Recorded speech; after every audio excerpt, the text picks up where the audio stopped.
SIT విచారణకు కేసీఆర్ బయలుదేరారు. ఇటు ఫోన్ ట్యాపింగ్ కేసుకు సంబంధించిన విచారణకు కేసీఆర్ బయలుదేరారు. భారీ ర్యాలీగా ఇటు ఎర్రవల్లి ఫామ్ హౌస్ నుంచి బయలుదేరాడు కేసీఆర్. ఇటు హైదరాబాద్లోని నందినగర్ ఇంటికి గులాబీ బాస్ చేరుకోబోతున్నాడు. మరి కాసేపట్లో ఇటు కేసీఆర్కు మద్దతుగా భారీగా బీఆర్ఎస్కి సంబంధించిన లీడర్స్ తరలి వచ్చారు. ఇటు తెలంగాణ భవన్లో 3000 మందికి భోజనాలని ఏర్పాట్లు చేశారు. విచారణ టైంలో మరి నందినగర్లోనే ఇటు కేటీఆర్ కూడా ఉండబోతున్నాడు. తెలంగాణ భవన్లో ప్రస్తుతానికి పరిస్థితిని సమీక్షించున్నాడు హరీష్ రావు. అలాగే పార్టీకి సంబంధించిన సీనియర్లు కేసీఆర్ సిట్ విచారణపై రాష్ట్ర వ్యాప్తంగా ఇటు బీఆర్ఎస్ నిరసనలు చేపట్టబోతుంది. అలాగే నల్ల బ్యాడ్జీలు ధరించి నిరసన తెలపనున్నారు ఇటు బీఆర్ఎస్కి సంబంధించిన శ్రేణులు. మధ్యాహ్నం 3 గంటలకు ఇటు కేసీఆర్ సిట్ అధికారులతో విచారణకు సంబంధించిన భేటీలో కూర్చోబోతున్నారు. ఇటు ఫోన్ ట్యాపింగ్ కేసులో కేసీఆర్ను ప్రశ్నించనున్నారు సిట్ అధికారులు. బీఆర్ఎస్ నిరసనల నేపథ్యంలో పోలీసులు ప్రస్తుతానికి అప్రమత్తమైనట్టు తెలుస్తుంది. ఇటు విజువల్స్లో చూడొచ్చు మనం.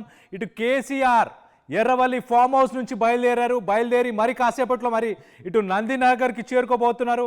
మరి ఒక పక్కన ఇటు బీఆర్ఎస్కి సంబంధించిన పార్టీ ఆఫీసులో ప్రస్తుతానికి 3000కు పైగా అక్కడ భోజనాలు ఏర్పాటు చేశారంటే భారీ ఎత్తున బీఆర్ఎస్కి సంబంధించిన శ్రేణులు అక్కడికి చేరుకోబోతున్నట్టు తెలుస్తుంది. ఇటు ఎర్రవల్లి ఫామ్ హౌస్కి సంబంధించిన విజువల్స్ మనం చూస్తున్నాం. ప్రస్తుతానికి దీనికి సంబంధించి మరింత అప్డేట్ తీసుకునే ప్రయత్నం చేద్దాం. మా ప్రతినిధి నిర్మల ఉన్నారు. నిర్మలతో మాట్లాడి తెలుసుకునే ప్రయత్నం చేద్దాం. ప్రస్తుతానికి నిర్మల, మీరు ఎక్కడున్నారు అండ్ అక్కడ సిట్యువేషన్ ఎలా ఉంది? కేసీఆర్ ఎర్రవల్లి ఫామ్ హౌస్ నుంచి బయలుదేరారా? Yes Kalyan, Erravalli farm house నుంచి అయితే కేసీఆర్ బయలుదేరడం జరిగింది. అక్కడ భారీ ఎత్తున కూడా పార్టీ శ్రేణులతో కలిసి అక్కడి నుంచి కూడా తను బయలుదేరారు. మరికొద్ది కాసేపట్లో ఇక్కడికి నందినగర్ తన నివాసానికి అయితే చేరుకోబోతున్నారు. ప్రస్తుతం మనం నందినగర్లోనే ఉన్నాము. కొద్దిసేపటి క్రితమే కేటీఆర్ అయితే మరి ఎర్రవల్లి నుంచి ఇక్కడికి చేరుకున్నారు. నందినగర్ ప్రాంత ఇంటికి అయితే తను కేటీఆర్ చేరుకోవడం కూడా జరిగింది. ఇక్కడ భారీ ఎత్తున కూడా 5 అంచెల భద్రతని ఏర్పాటు చేశారు. మనం చూస్తున్నాము ఎక్కడికక్కడ బారికేడ్లు పెట్టేసి కూడా మొత్తము 800 మంది పోలీస్ సిబ్బందితో ఇక్కడ భారీ బందోబస్తును ఏర్పాటు చేశారు. అదేవిధంగా సిట్ విచారణ జరిగే సమయానికి కేటీఆర్ కూడా ఇక్కడ నివాసంలోనే ఉంటున్నట్టుగా తెలుస్తూ ఉంది. అదేవిధంగా ఈ ఫోన్ ట్యాపింగ్ వ్యవహారం అనేది నిన్నటి నుంచి చూసుకున్నట్లయితే కూడా నందినగర్ ఇంటి గోడకు సిట్ నోటీసులు కూడా వాళ్ళు అంటించడంతో కేసీఆర్ అయితే ఇక్కడికి ఈరోజు 3 గంటలకు విచారణ ప్రారంభం కాబోతుంది. మొత్తానికి 11:30 నందినగర్ నివాసానికైతే చేరుకోబోతున్నారు మాజీ ముఖ్యమంత్రి కేసీఆర్. అదేవిధంగా రాష్ట్ర వ్యాప్తంగా కూడా మొత్తము బీఆర్ఎస్ శ్రేణులందరికీ పిలుపునిచ్చారు కేటీఆర్ అయితే. ఎందుకంటే నిరసనలు వ్యక్తం చేయాలి, శాంతియుత నిరసనలు వ్యక్తం చేయాలి అని చెప్పేసి కూడా మరి కేటీఆర్ అయితే ఆదేశాలు జారీ చేయడం జరిగింది. ఆదేశాల మేరకే రాష్ట్ర వ్యాప్తంగా కూడా బీఆర్ఎస్ శ్రేణులంతా కూడా మరి నిరసనలు వ్యక్తం చేసే విధంగా కూడా వాళ్ళు కదిలి వస్తున్నట్టుగా తెలుస్తుంది.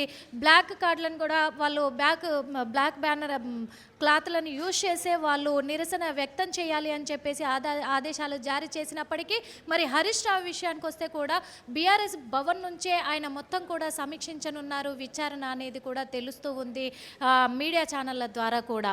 అదేవిధంగా మరి బీఆర్ఎస్ భవన్లో దాదాపు 3000 మందికి పైగా మొత్తానికి భోజనాలు కూడా అక్కడ ఏర్పాటు చేసినట్టుగా తెలుస్తుంది. హైదరాబాద్ నగర వ్యాప్తంగా మాత్రము మొత్తం బీఆర్ఎస్ శ్రేణులందరూ కూడా నిరసన వ్యక్తం చేయాలి, కానీ ఎలాంటి అవాంఛనీయ పరిస్థితులు ఏర్పడొద్దు, లాండ్ ఆర్డర్కి ఇబ్బంది పెట్టొద్దు, అందుకే వాళ్ళు శాంతియుత నిరసన తెలియచేయాలి అని చెప్పేసి కూడా కేసీఆర్ కూడా ఆదేశాలు జారీ చేయడం జరిగింది.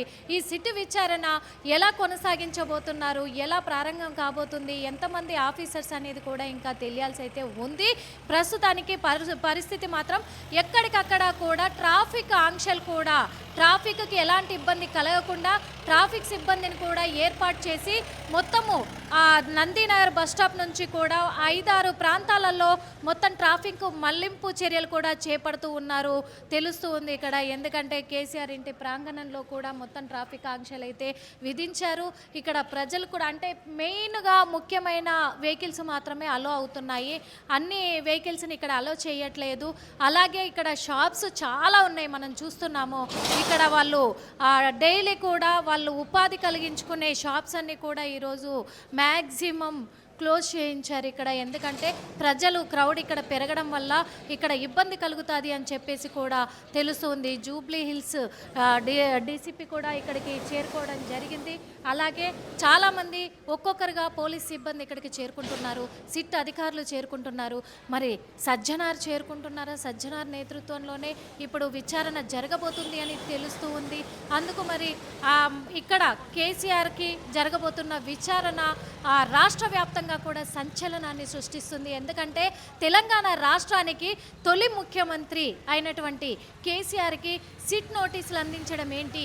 ఫోన్ ట్యాపింగ్ వ్యవహారంలో ఈయన దాకా అసలు రాదు అని చెప్పేసి మొన్నటి వరకు చర్చ జరిగింది. అయినప్పటికీ ఇప్పుడు మరి మాజీ ముఖ్యమంత్రి వరకు కూడా సిట్ నోటీసులు అందడంతో చాలా అంటే చాలా ఉద్రిక్తంగా మారింది అని చెప్పుకోవచ్చు, ఆసక్తికరంగా కూడా ఉంది అని చెప్పుకోవచ్చు. మరి ఎలాంటి విషయాలు వెల్లడించబోతున్నారు కేసీఆర్, ఎలాంటి క్వశ్చన్స్ సంధించబోతుంది సిట్ అధికారులు అని చెప్పేసి కూడా కొంచెం చర్చనీయాంశంగా మారడమే కాకుండా ఒక ఎగ్జైట్మెంట్ అని కూడా చెప్పుకోవచ్చు. కాబట్టే మరి కేటీఆర్ని లోపల ఆయన విచారణ సమయంలో నేను నందినగర్ నివాసంలోనే ఉంటాను అని చెప్పేసి ఆల్రెడీ ఇక్కడికి కేటీఆర్ చేరుకున్నారు. మరి ఆయనను ఇక్కడ సిట్ అధికారులు ఉంచుతారా లేదా అనేది కూడా వేచి చూడాల్సిన అవసరం అయితే ఉంది. కళ్యాణ్. రైట్ నిర్మల, మీరు ఒకసారి లైన్లో అలానే ఉండండి. ఒకసారి మనం చూస్తే కనుక కేసీఆర్కి సంబంధించిన ఫ్యామిలీ మెంబర్స్, ఇటు హరీష్ రావు తర్వాత ఇటు కేటీఆర్, దాని తర్వాత ఇటు సంతోష్ కుమార్, మొత్తానికైతే మాజీ ఎంపీ సంతోష్ కుమార్, మొత్తానికి ఈ ముగ్గురిని KCR family members, KCR relatives అని చెప్పుకోవచ్చు. ఈ ముగ్గురిని ఇటు సిట్ ఇన్వెస్టిగేషన్కి పిలిచిన తర్వాత ప్రస్తుతానికి కేసీఆర్కి దానికి సంబంధించిన నోటీసులు తన నందినగర్లోని నివాసానికి ఇటు సిట్ అధికారులు దాన్ని స్టిక్ చేశారు. దాని తర్వాత ఆయన దాని మీద స్పందించి ఒక లెటర్ని కూడా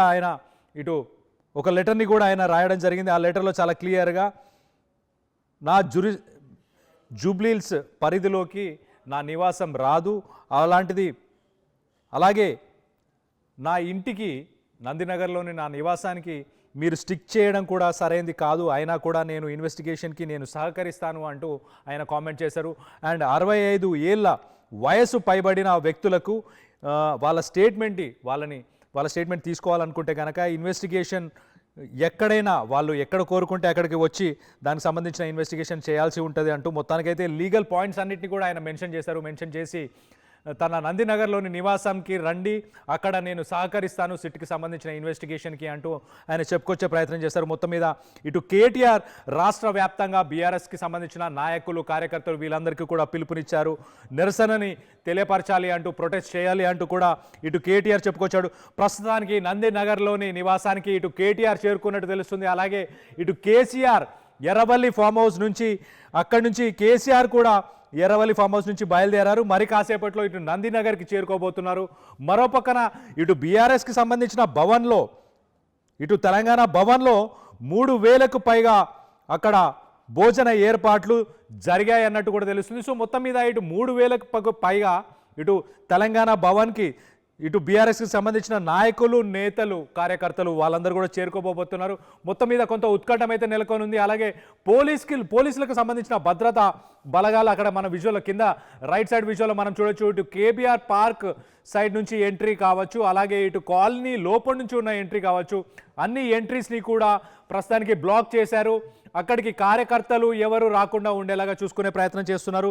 సో మొత్తం మీద 800కు పైగా పోలీసు బలగాలు అక్కడ మోహరించాయంటే అర్థం చేసుకోవచ్చు. ఇటు క్యాన్సర్ హాస్పిటల్ పరిసర ప్రాంతాల నుంచి మొదలుకొని, ఇటు కేబీఆర్ పార్క్ నుంచి మొదలుకొని, ఇటు తన నివాసం పరిసర ప్రాంతాల్లో ఉన్న కాలనీస్కి సంబంధించిన రోడ్స్ అన్నింటినీ కూడా బ్యారికేడ్స్తోని ప్రస్తుతానికి బ్లాక్ చేశారు. పార్టీకి సంబంధించిన కార్యకర్తలు ఎవరు ఇటు రావద్దు అంటూ హెచ్చరికలను కూడా జారీ చేసే ప్రయత్నం చేశారు. మొత్తం మీద ఇటు సిట్ ఇన్వెస్టిగేషన్ చీఫ్ సజ్జనార్ మరి దీనిపై స్పందించబోతున్నారా, ఎలాంటి ఆంక్షలను విధించబోతున్నారు, ట్రాఫిక్కి సంబంధించి ఎలాంటి ఆంక్షలు ఉండబోతున్నాయి అన్న దానిపై కొంత ఉత్కంఠం అయితే నెలకొంది. మరి కేసీఆర్ దీనికి సంబంధించి సిట్ ఇన్వెస్టిగేషన్లో ఏం మాట్లాడబోతున్నారు, ఇన్వెస్టిగేషన్ తర్వాత తను మీడియాను ఉద్దేశించి మాట్లాడే అవకాశం కూడా ఉంది. సో ఫోన్ ట్యాపింగ్ కేసులో తన ఇన్వాల్వ్మెంట్ కానీ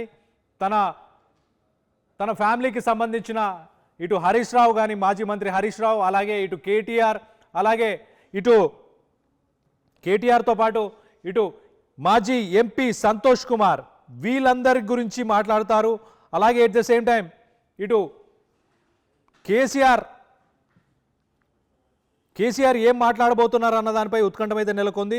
ఇటు తెలంగాణ పోలీస్ డిపార్ట్మెంట్ కూడా ఒక మెసేజ్ని అయితే ఇచ్చారు. దాన్ని కూడా మీకు చదివి వినిపించే ప్రయత్నం చేస్తాను. It is learned that SIT officials have summoned KCR ex CM to be present in his residence at Nandinagar, Hyderabad on February 1st to cause inquiries into a case over illegal phone tapping during BRS regime. Resenting the summons, BRS leaders activists are contemplating to gather in large scale at Nandinagar, Hyderabad. Further, BRS cadres may stage surprise protests like Dharna, Rasta Roko, rallies, burnt effigies of honorable CM etc. at all villages, mandal, district headquarters in the state. Additionally, in view of ensuing municipal elections, the BRS activists may try to escalate the issue to create law and order problems. So మొత్తం మీద ఇటు తెలంగాణ పోలీసులు కూడా ఒక press రిలీజ్ని అయితే release చేశారు. ఎవరైతే ఇటు ఎక్స్ సీఎం కేసీఆర్కి సంబంధించి నందినగర్ నివాసం దగ్గర ఎంక్వైరీ జరగబోతున్న సమయంలో ఇటు బీఆర్ఎస్కి సంబంధించిన లీడర్లు కానీ, కార్యకర్తలు కానీ వాళ్ళు రాస్తారోకులు, ధర్నాలు, అలాగే ర్యాలీస్ చేసే అవకాశం ఉంటుంది. వాటన్నిటిని కూడా ఎదుర్కోవాలి. అలాగే ఈ ప్రస్తుత సీఎం రేవంత్ రెడ్డికి సంబంధించిన దిష్టి బొమ్మలను కూడా తగలబెట్టే అవకాశం ఉంది. సో వీటన్నిటినీ కూడా ఎదుర్కోవాలంటూ రైట్ మనం కింద విజువల్లో చూడొచ్చు. ఇటు కొంతమంది బీఆర్ఎస్కి సంబంధించిన నాయకులు ఇటు దిష్టి బొమ్మలను తగలబెట్టే ప్రయత్నం కూడా చేస్తున్నారు. మరింత అప్డేట్, మరింత ఇన్ఫర్మేషన్ తీసుకునే ప్రయత్నం చేద్దాం. మా ప్రతినిధి మధు ఉన్నారు, మధుతో మాట్లాడి తెలుసుకునే ప్రయత్నం చేద్దాం. మధు చెప్పండి, ఇటు పోలీస్ డిపార్ట్మెంట్ అయితే ఒక సర్క్యులర్ని రిలీజ్ చేసింది. దిష్టి బొమ్మలు తగలబెట్టచ్చు, ర్యాలీస్ చేయొచ్చు, రాస్తా రోకులు చేయొచ్చు. ఇటు బీఆర్ఎస్కి సంబంధించిన కార్యకర్తలకి కేటీఆర్ కూడా దిశానిర్దేశాలు ఇచ్చినట్టు కూడా తెలుస్తుంది. ఇటు భవన్లో కూడా ఒక 3,000కు పైగా అక్కడ భోజనాలు కూడా ఏర్పాటు చేసినట్టు తెలుస్తుంది. ఏంటి బీఆర్ఎస్కి సంబంధించి ఎలాంటి యాక్టివిటీ ఉండబోతుంది ఇటు కేసీఆర్ ఇన్వెస్టిగేషన్ జరుగుతున్న సమయంలో? ఎగ్జాక్ట్లీ 9:30 తర్వాత కేసీఆర్ బయలుదేరనున్నారు. అక్కడ నుంచి ఇప్పుడు కొద్దిసేపట్లో స్టార్ట్ అవుతున్నారు. అక్కడ నుంచి నేరుగా నందినగర్ నివాసానికి చేరుకుంటారు. ఇప్పటికే భారీ పోలీసు భద్రత ఏర్పాటు చేశారు నందినగర్ నివాసానికి వెళ్లేటువంటి దారులన్నింటిలో కూడా. తర్వాత బీఆర్ఎస్ భవన్ నుంచి కూడా అటువైపు వెళ్లకుండా భారీ భద్రత ఏర్పాట్లు చేశారు పోలీసులు. ఈ రోజు కేసీఆర్ సిట్ విచారణను ఎదుర్కొనున్నారు. యాక్చువల్ గా ఇది అక్రమము, అన్యాయమైనప్పటికీ కూడా, చట్టవిరుద్ధమైనప్పటికీ కూడా సుప్రీంకోర్టు తీర్పు గతంలో ఇచ్చినటువంటి తీర్పులను కూడా ఉల్లంఘిస్తూ పోలీసులు నిర్ణయం తీసుకున్నా కూడా నేను వచ్చి ఆ సిట్ కు విచారణ అవుతాను, నేను ఖచ్చితంగా సహకరిస్తాననేటువంటి కేసీఆర్ నిన్న 6 పేజీల లేఖ విడుదల చేశారు పోలీసులకి. సో ఈ రోజు 3 గంటలకు హాజరు కానున్నారు. ఆయన ఎంతసేపు ఉంటుంది, ఏమేం క్వశ్చన్ చేస్తారు, కేసీఆర్ ఏం కాన్సన్ట్రేషన్ చేశారు సిట్ అనేటువంటిది ఒకవైపు చర్చ జరుగుతుంటే, ఈ రోజు రాష్ట్ర వ్యాప్త నిరసనలకు పిలుపునిచ్చింది బీఆర్ఎస్ పార్టీ. మొత్తం 12,000 గ్రామాలలో, తర్వాత అన్ని మండల కేంద్రాలలో, నియోజకవర్గ, తర్వాత జిల్లా కేంద్రాలలో భారీ నిరసన ఉండాలి.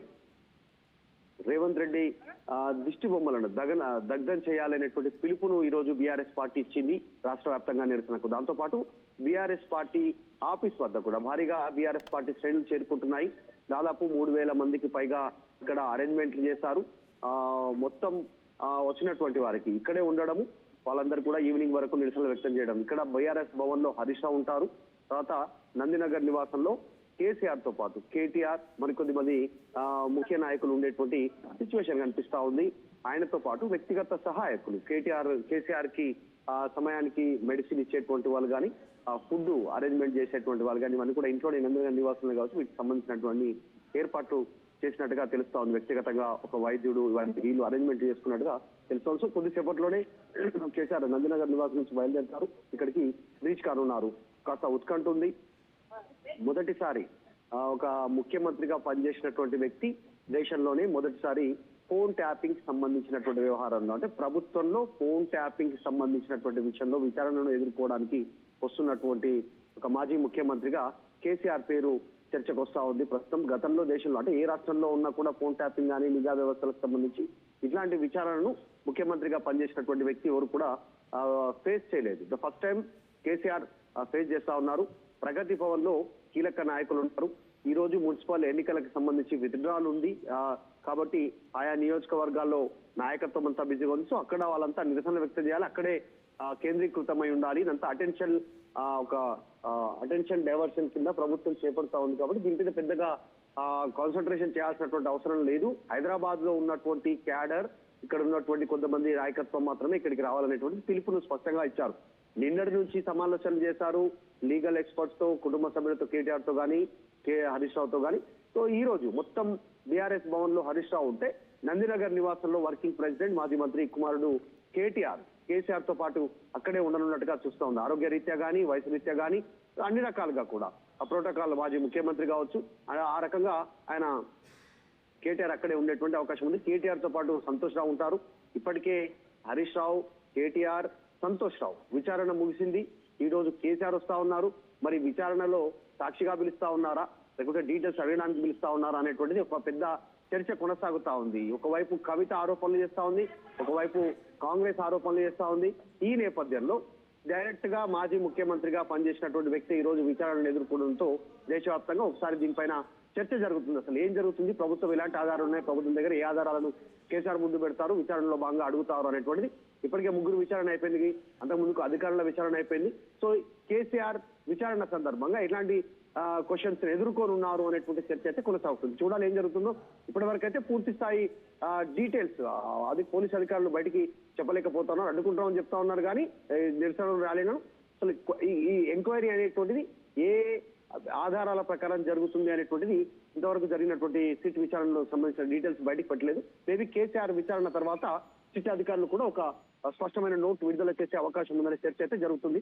చూడాలి ఏం జరుగుతుందో. ఈ రోజు కాస్త ఉత్కంఠ ఉండే అవకాశం ఉంది. భారీ ఎత్తున బీఆర్ఎస్ పార్టీ శ్రేణులు చేరుకుంటున్నటువంటి నేపథ్యంలో. కళ్యాణ్.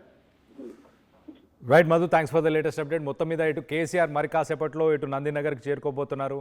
ఇటు కేసీఆర్తో పాటు కేటీఆర్ నందినగర్ నివాసంలోనే ఉండబోతున్నారు. అలాగే ఇటు మాజీ మంత్రి హరీష్ రావు బీఆర్ఎస్ భవన్లో ఉండబోతున్నారు. ఇటు బీఆర్ఎస్కి సంబంధించిన నాయకులు, కార్యకర్తలు, నేతలు వీళ్ళందరూ కూడా నిరసనలను తెలియపరచాలి అంటూ కేటీఆర్ దిశానిర్దేశాలని అయితే ఇచ్చారు. మొత్తం మీద ఇటు సిట్ ఇన్వెస్టిగేషన్ జరిగిన తర్వాత మరి కేటీఆర్ మీడియాను ఉద్దేశించి మాట్లాడబోతారు. మరి అప్పుడు ఆయన దానికి సంబంధించి ఫోన్ ట్యాపింగ్ కేసుకు సంబంధించి ఎలాంటి వివరాలు ఆయన తెలియపరుస్తారా అన్న దానిపై కొంత ఉత్కంఠం అయితే నెలకొనుంది. దీనికి సంబంధించి మీరేమనుకుంటున్నారు? కేసీఆర్ని సిట్ ఇన్వెస్టిగేషన్కి పిలవడంపై మీ అభిప్రాయాలు ఏంటనేది కింద కామెంట్ రూపంలో తెలియపరచండి. అసలైన తొలి వెలుగు. ఫాలో వాట్సాప్ @తొలి వెలుగు official.